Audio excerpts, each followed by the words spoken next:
And these are individual acts of violence. And one thing that I want to point out is like airports.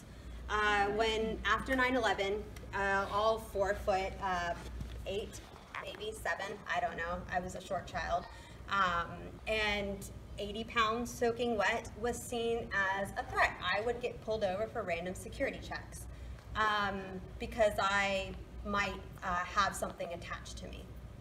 Yet people who, statistically speaking, are more threatening are able to just walk through.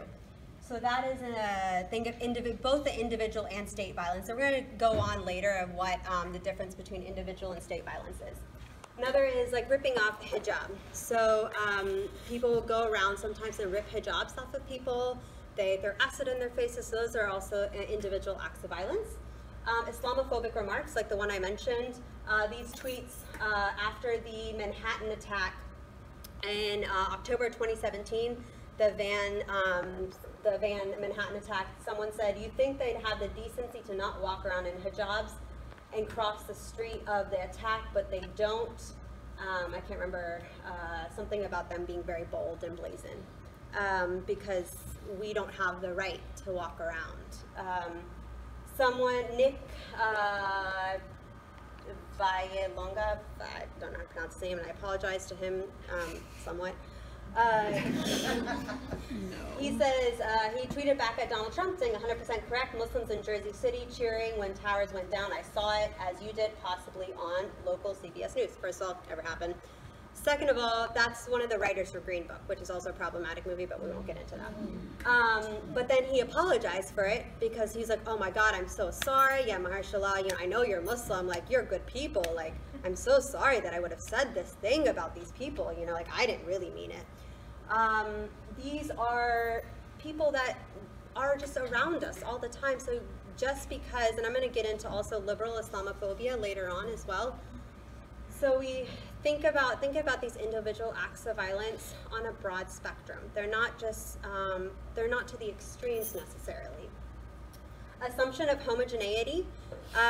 Islam is people with it. Muslims are expected, it's just one culture, one people, one religion, one belief system. Like everyone is the same person. I am very different than my sisters. We are raised in the same family, but we still have different viewpoints because we are not the same person. Policed where we worship. So Ground Zero, the mosque around Ground Zero that was being built, there's a lot of protests against that. People said that it's rude and disrespectful for Muslims to think that they could expect to put up a mosque around Ground Zero, that we aren't allowed to worship where we want to worship.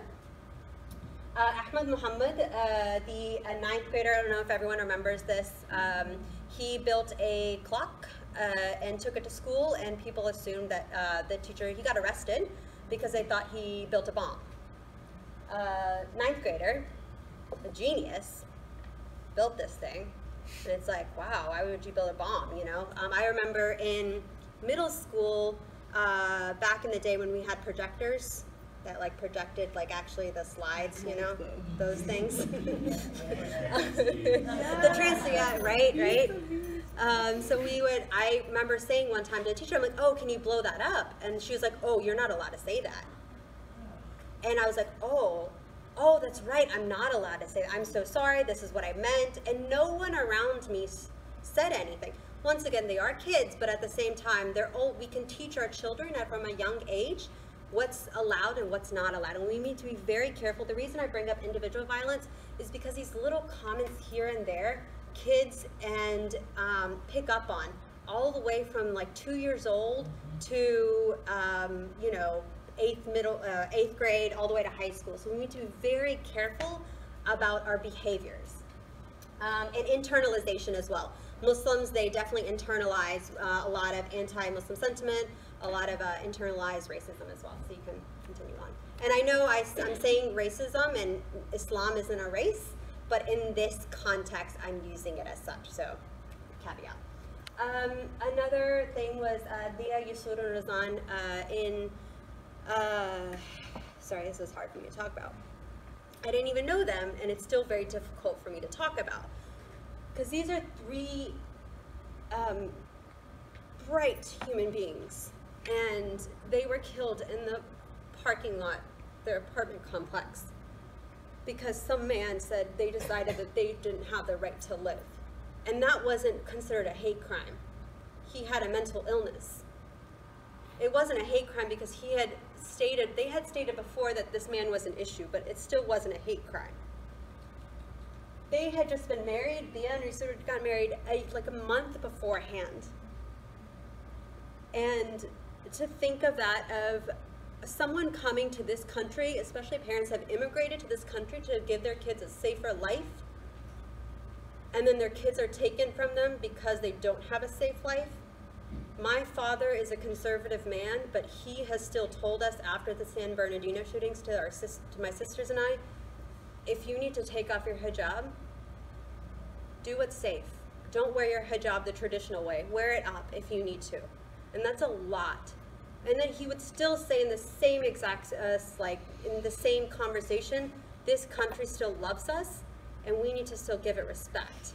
And I'm like, wow, that's way more American than anyone else I've ever seen. He's still defending this country, but still willing to change as well. And that speaks volumes. We can go next.